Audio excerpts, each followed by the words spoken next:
L'avenir du hobby s'est-il joué hier et avant-hier?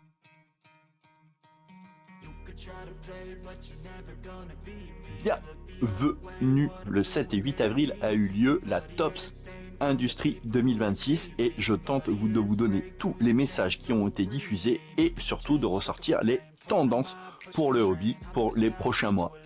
Déjà, il faut comprendre ce que c'est la TOPS Industrie, c'est un peu la messe annuelle de chez Fanatics pour les cartes à collectionner.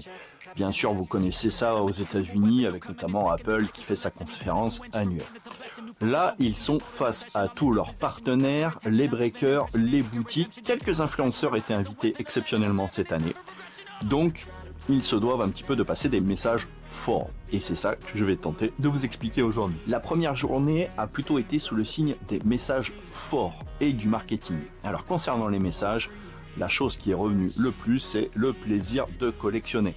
Je pense que Topps se rend compte un petit peu des dérives du hobby, notamment depuis sa licence NBA, et ils ont vraiment insisté sur ce côté plaisir, du partage, et d'ailleurs même le patron s'est mis en scène lui-même avec sa propre expérience et avec celle de ses fils actuellement.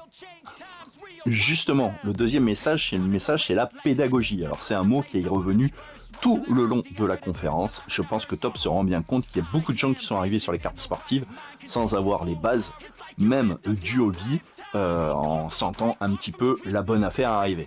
Et donc, il réinsiste auprès notamment des boutiques, d'expliquer ce qu'il y a dans les boîtes, d'expliquer les sets, d'expliquer les collections, d'expliquer comment on peut collectionner. Effectivement, c'est aussi un process qu'on retrouve en France avec des gens qui ouvrent des boîtes et qui ne connaissent pas les produits à l'intérieur et qui ne connaissent même pas le sport dans lequel ils s'intègrent.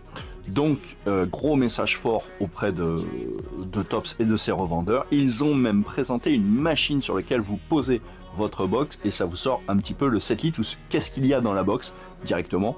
Bon, moi je trouve ça pas très humain, ce machine électronique. J'espère qu'on a des vendeurs qui sont capables de dire ce qu'il y a dans un blaster, ce qu'on peut trouver, sans exagérer et sans dire à chaque fois qu'on va trouver la carte SSP+, alors qu'elle n'existe même pas dans ce type de box. Côté marketing, on voit qu'ils ont été vraiment contents de la Rip Night, en sortant d'ailleurs un chiffre assez hallucinant. 53% des boutiques auraient fait leur meilleur chiffre d'affaires quotidien sur cette journée-là. J'ai un petit peu de mal à le croire, mais bon, allez, on va faire comme si. Donc je pense que c'est des choses qui vont renouveler, et c'est vrai qu'avec l'expérience, avec des joueurs qui participent, avec des boutiques pleines, etc., c'est forcément beaucoup plus sympa de faire du commerce. Dernière annonce un tout petit peu plus discutable, la création d'une carte de crédit en partenariat avec American Express avec du cashback suivant vos dépenses sur le hobby. Alors pour nous Européens, ça nous choque, surtout quand vous voyez les montants pour avoir le cashback, c'est à plus de 1000 $ par mois sur des box. C'est effectivement une pratique que nous, on n'adhère pas, et puis faire un crédit pour des cartes, moi à titre perso, c'est un vrai problème mental. Néanmoins, on va essayer de se replacer aux États-Unis. Aux États-Unis, c'est une pratique assez courante. Ils ont beaucoup de cartes de crédit et ils alternent justement pour pouvoir vivre avec des crédits à la consommation sur plusieurs cartes. Donc c'est vraiment un phénomène qui est répandu, de dire que c'est bien. Je ne vais pas jusque-là. En tout cas, ça existe pour eux. Moi, la petite réserve que j'ai, c'est qui va vendre ces cartes de crédit. J'imagine bien que ça va être les boutiques partenaires. Et comme on sait que Topps, il benchmark un petit peu tout, est-ce que les boutiques vont être obligées de vendre des cartes pour avoir des produits? Oh, il n'y a qu'un pas pour aller vers une dérive de ce type. Voilà, je vous en dirai plus dans les prochaines semaines. Concernant la deuxième journée, on est beaucoup plus sur les produits, sur les sets, sur les choses qui vont arriver. Alors bien sûr, ça a beaucoup parlé de NFL, forcément avec l'arrivée de la licence. Ils ont annoncé les Topps Chrome, ils ont remontré d'ailleurs les belles cartes de Topps Chrome. Ils vont s'impliquer sur la NFL. Et d'ailleurs, il y aura des signatures de cartes en live le jour de la draft NFL. Ça, c'est une vraie nouveauté, un vrai plus pour le hobby.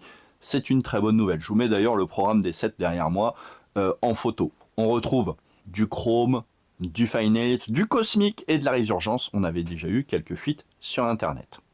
Concernant la NBA, alors là, ils ont sorti un chiffre hallucinant. Ils annoncent 23 collections différentes pour cette année. Je suis un peu étonné, d'ailleurs, ils n'en montrent pas autant que ça.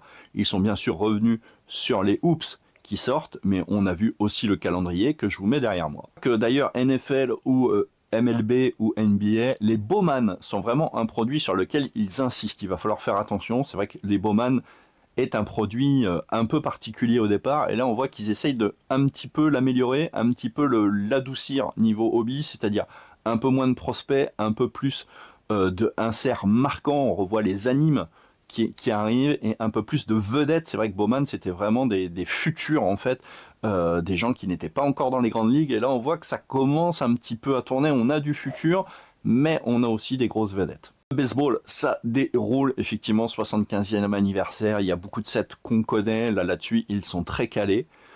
Ils ont par contre présenté, notamment en WWE, beaucoup de nouveaux produits. On voit que c'est un endroit où ils aiment bien aller, et on voit qu'ils s'amusent beaucoup. Pareil, je vous mets le calendrier derrière moi. On a fini sur le divertissement, et notamment le 50e anniversaire Star Wars, sur lequel ils ont promis des box très intéressantes. On a aussi un anniversaire sur Spider-Man qui doit arriver. Ils vont jouer sur les licences sans commune mesure, forcément, et puis avec Star Wars, avec un film de la licence qui doit sortir aussi cette année. Voilà, en gros résumé, ce qu'on peut dire de ce Topps Industries. Je reste dubitatif sur certains messages. Forcément, moi, le message de la pédagogie me parle à titre personnel, puisque c'est quelque chose dans lequel je suis impliqué depuis un certain nombre d'années, et sur lequel j'espère... C'est pour ça que vous me suivez. Pour ceux qui ne le sont pas, bah, abonnez-vous. On essaye justement de faire de la pédagogie sur les cartes, d'expliquer comment on peut collectionner, et pas forcément hors de prix. Justement, bah, on attend les prochaines sorties avec impatience. Je vous remercie d'avoir suivi cette vidéo, et je vous dis à bientôt.